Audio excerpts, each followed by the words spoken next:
Hiya labse dabarse adim biya weraran kabanga kibati bahanga diati fardi kenya le namne garma bedre la ay mundo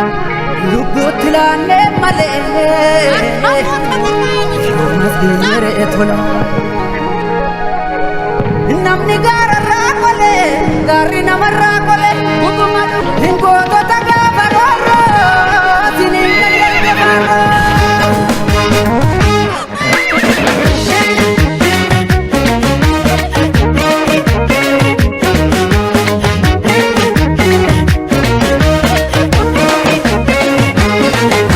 isini wa mama senana daho kale sinjirtu farrakan jiru matfiyo son sudan deme shamaya ardan kabachif yanga biya isini wa mama senana dawa kale sinjirtu farrakan jiru matfiyo son sudan deme shamaya kamtan kabachif